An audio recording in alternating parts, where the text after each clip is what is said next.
welcome to the 6th episode of the MisesUK.org podcast, and sponsored by finlingo.com. My name's Andy Duncan, and tonight once again I'm coming to you from a cold, dark and very rainy Henley-on-Thames on Monday the 22nd of January. Tonight, on the glorious day when the US federal government has apparently shut down, I'm speaking with Jeff Deist, the president of the Mises Institute in Auburn, Alabama. We're going to be speaking about that phenomenon of our age, President Donald Trump.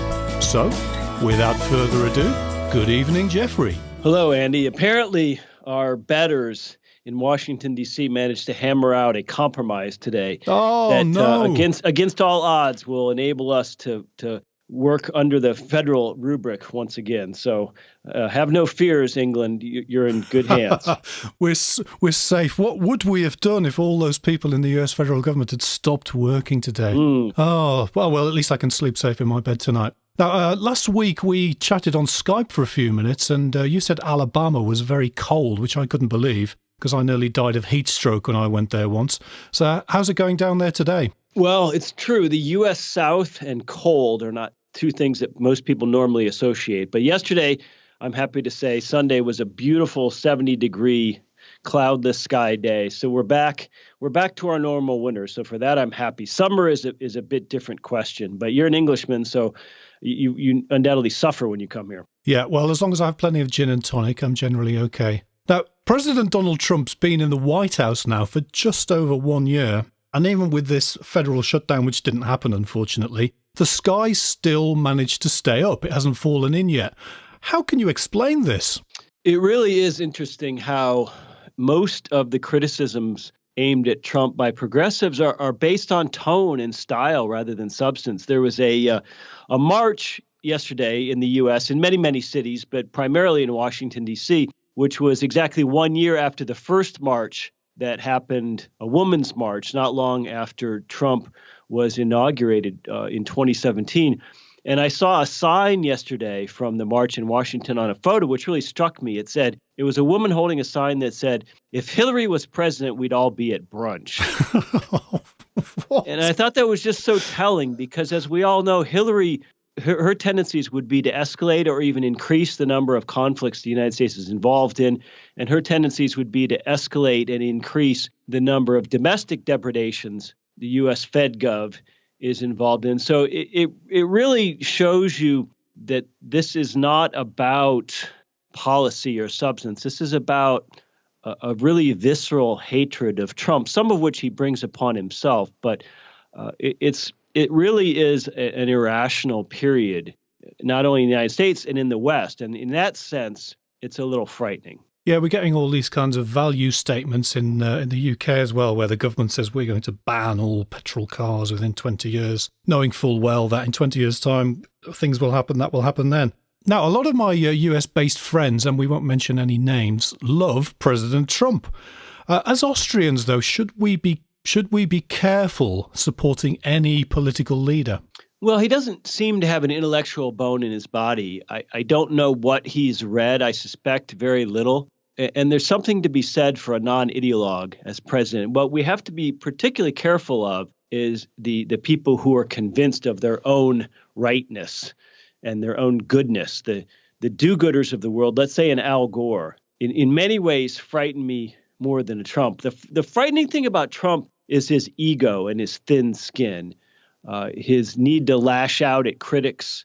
I don't care about a lack of decorum because the decorum in government seems sort of silly to those of us who are anti-government. But it's not about decorum. It's more about temperament and instinct. Someone who could unleash U.S. military forces or U.S. military might, sort of lurching about in the White House and easily angered and not really listening to advisors. From everything I've read, his attention span in meetings is very, very limited. And so you have to grab him and make a point early.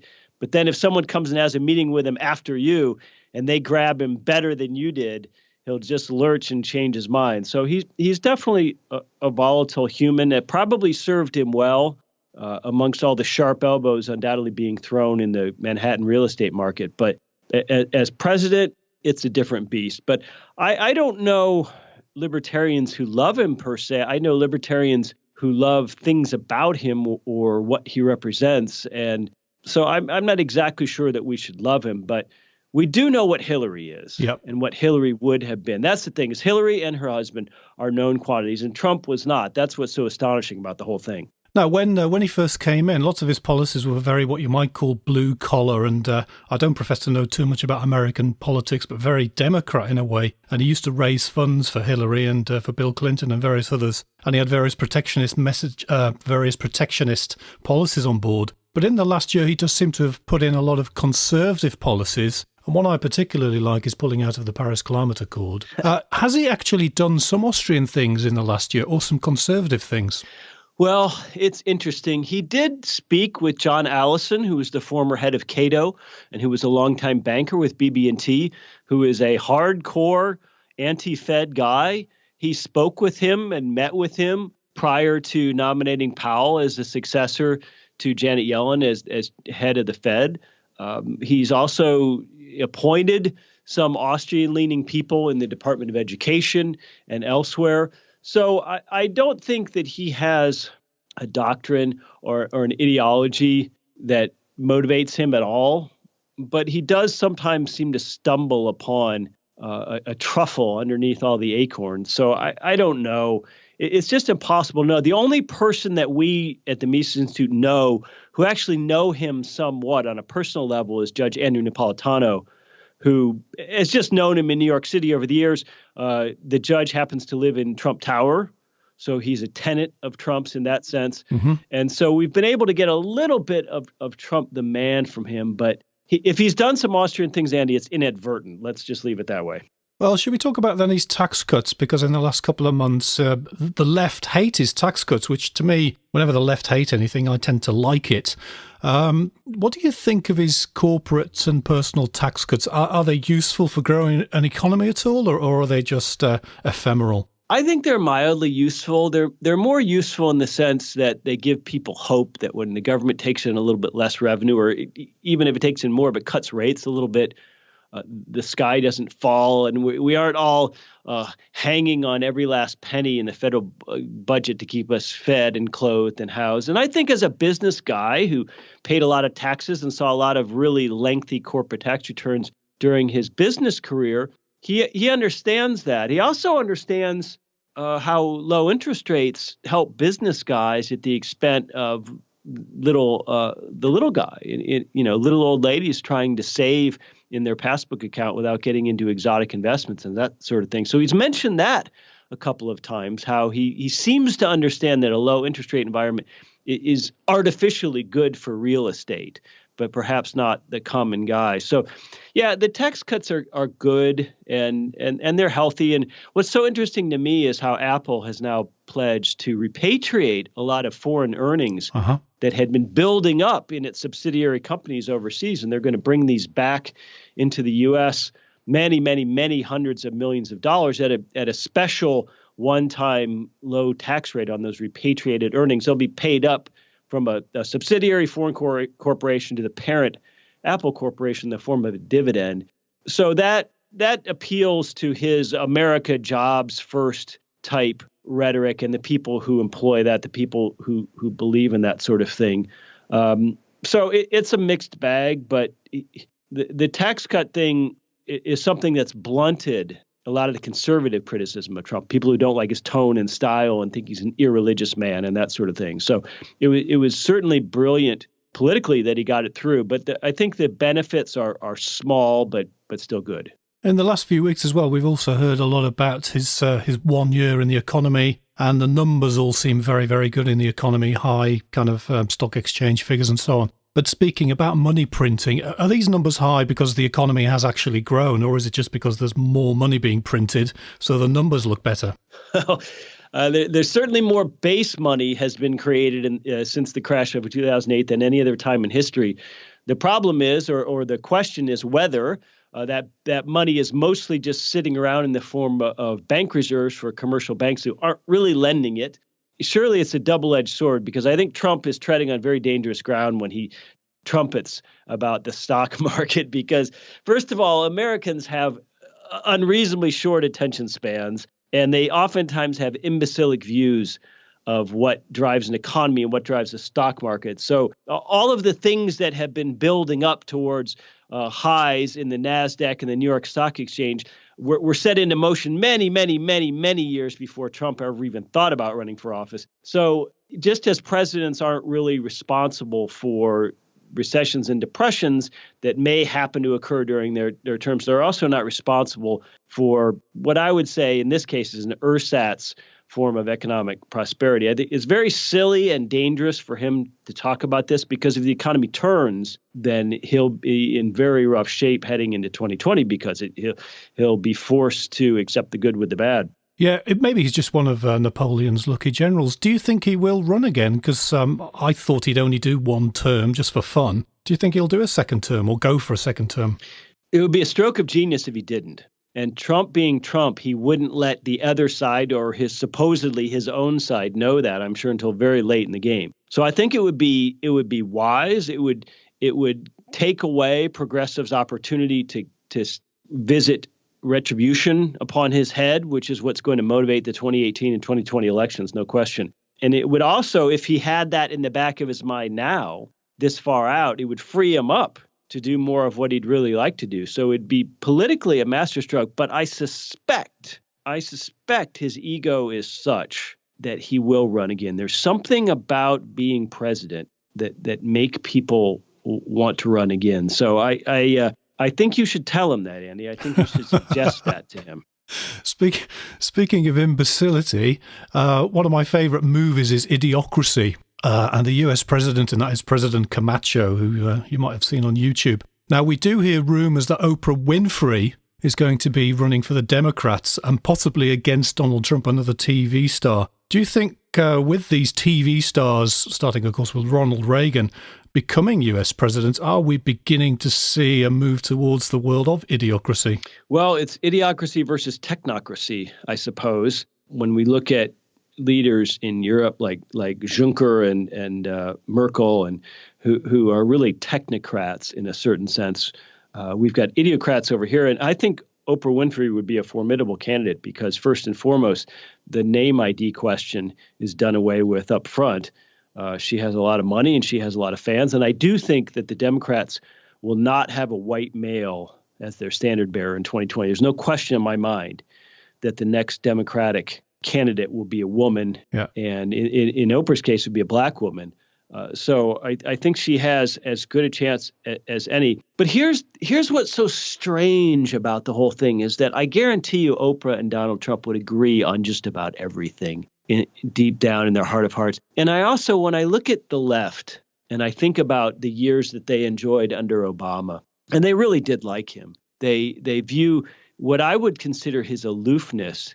They consider some indication of high intelligence. I question that. I think he was aloof because he was out of his league, and I think he was an empty suit, and I think he was pushed through the Ivy League, and I don't think there's any there. But he did a good job of hiding it, almost like Peter Sellers and being there. But nonetheless, if you had told Democrats a few years ago, people on the left in America, and said, "Look, after Obama's eight years, we're going to have a Republican president. But here's the good news. It's not going to be some right-wing governor from some deep red state in the South. It's going to be some guy who's not animated by social issues, who doesn't really care about abortion, who's lived and worked his entire life in the New York real estate milieu, who's very comfortable with gay and lesbian folks, having worked with many of them over the years, who's very comfortable with Jewish folks, having worked with many of them over the years, who's actually pro-labor union and pro-protectionist. And that's the Republican president you're going to have to suffer through, not some Mike Huckabee or Ted Cruz. I think most Democrats would have been delighted with that prospect. But since the name of that person happens to be Donald Trump, and since he is who he is on a personality level, they've gone apoplectic. So it's bizarre. If I weren't an American, I would enjoy it. It is fun to watch, I must say. Now, one of the things he said he was going to do was he was going to drain the swamp of all these people who hate him so much in the American establishment. Was that just election rhetoric, or is he actually draining the swamp? Is he actually harming them in the long run? Well, he's upset them because he came out of nowhere and he pulled the football away at the last minute. So there's no question in my mind that he's not a deep state plant or some planned thing, but rather he really just did take them by surprise. Mm-hmm. I don't even like the term deep state because it's not deep. When we say deep state, what we really mean is just the administrative agencies. That's when we talk about the government in America, that's what the government is. It's all the various departments and bureaus and agencies that reside under the president. Who's on the Supreme Court scarcely matters. Who's in Congress scarcely matters. And to an extent, even who is president scarcely matters. It's the 95% of those administrative agencies and departments who do not come and go with the current president, who have deep union protections, who have very good pensions, who have every reason to stay there. We call them lifers. It's those people who really run America. They're unelected, and there's nothing deep about them. You can go look them up. But here's the thing. When somebody in the administrative agencies acts against you, let's say the EPA comes onto your land and demands something, or the IRS sues you, or the SEC accuses you of insider trading, Andy, for 99% of Americans, they have to just roll over and perhaps enter some sort of agreement. Most people do not have the means to spend 10 years and $1 million on lawyer fees to fight what is, in fact, the real government. And all of those agencies have lawyers, plus they have the Department of Justice. All of those lawyers are already on the payroll and have all day long to create billable hours for your lawyer defending you. So for most people, when you say the federal government comes along and does X, and your recourse is to sue the federal government in its own courts, well, that's an illusory remedy for most. And so even Trump can't overcome that. He can't drain that swamp, and that's really what threatens us. Yeah, he's also got into hot water as well with stories recently with a lady called Stormy Daniels, who's been allegedly doing various things to his body with Forbes magazine, so maybe he does do a little bit of reading. But nothing seems to stick with him. Is he the new, if not even Forbes magazine, is he the new Teflon president? Well, I guess that's what's so interesting about Trump is you change the narrative, and he's certainly done that. Look, his major outrages eclipse his minor ones, let's just say.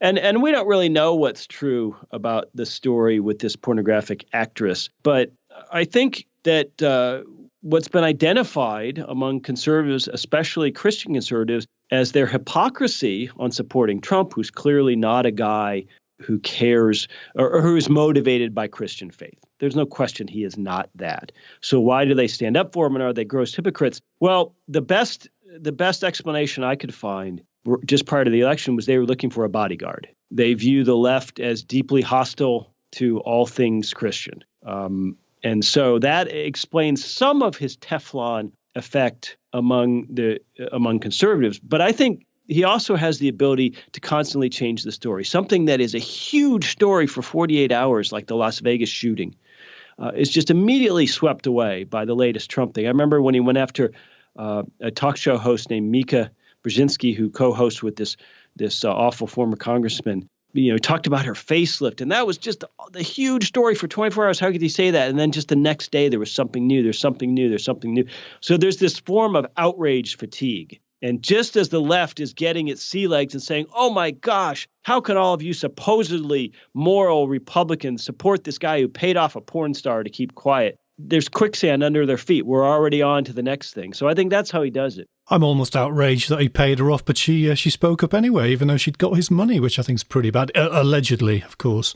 Now, speaking about this outrage from the left towards Trump, I'm a big secessionist, and I'd always hoped that New Hampshire or Texas or Alaska would secede from the United States.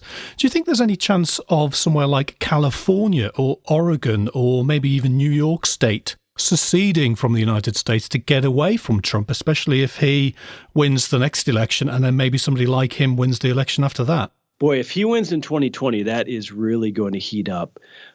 For now, our friends on the left have rediscovered federalism and states' rights, which is interesting. They're talking about sanctuary cities and ignoring federal edicts and punishing police who cooperate with federal immigration agents during sweeps that are allegedly going to begin occurring in California, this sort of thing. So I enjoy that. I do like the idea that our friends on the left have finally woken up to the idea that elections do not necessarily confer legitimacy on politicians or the government that they run. So I'm all for this awakening. But secession in the United States will forever and ever be associated, unfortunately, with the Civil War and with the Confederacy and with slavery. And I think that fact has poured concrete between the ears of a lot of people.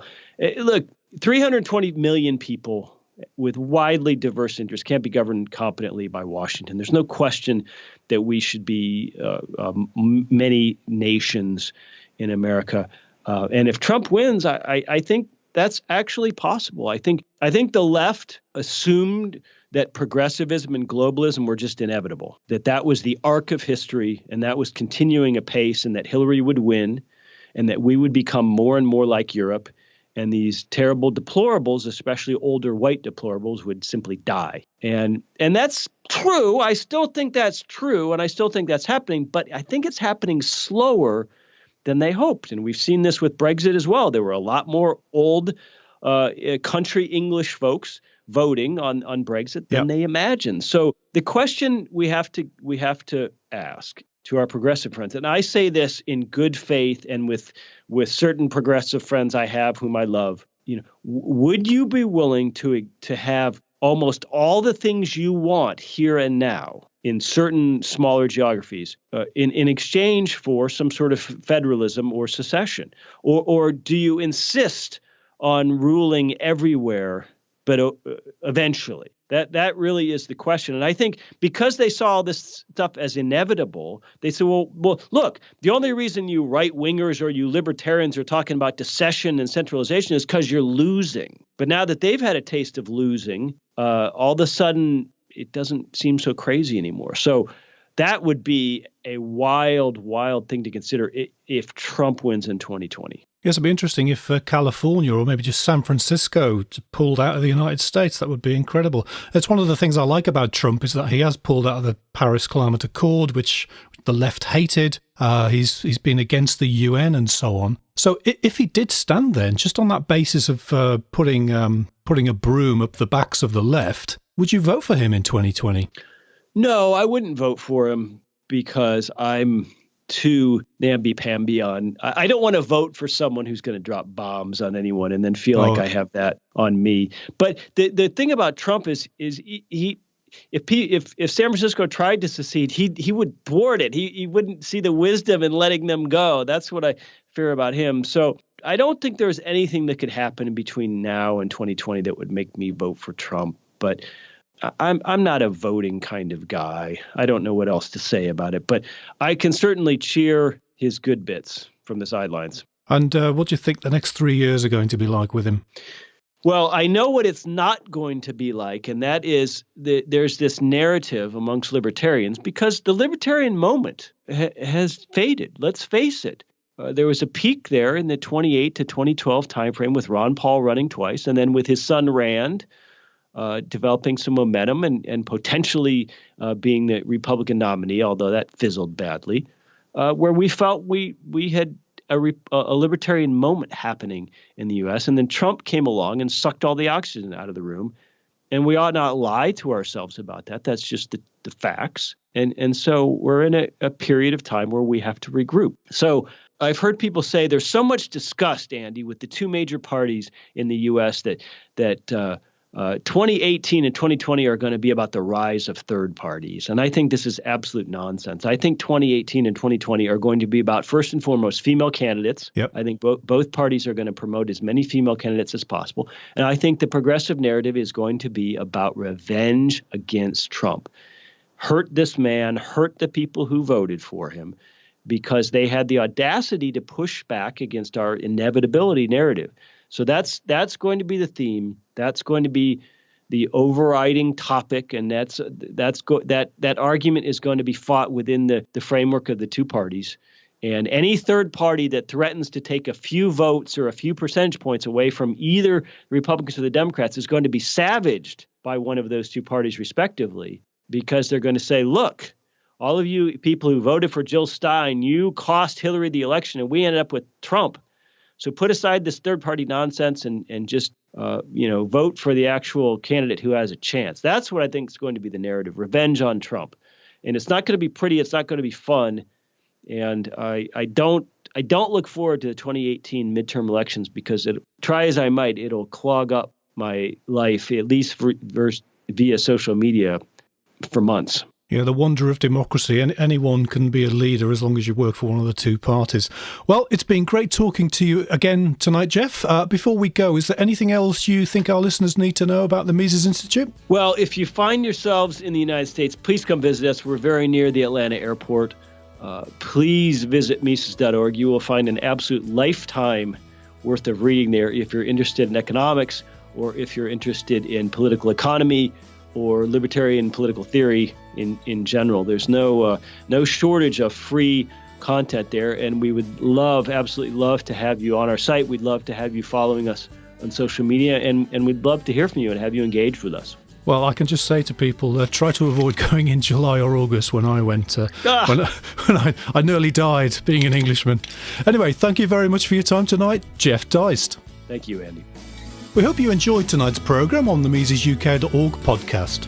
If you'd like to help us out, we'd really appreciate any 5-star ratings and reviews you can give us on iTunes, or if you can share our links on your favourite social media site. It really does help us to spread the message of Austrian economics around. You can also help us out by going to our donate page at MisesUK.org and making a contribution.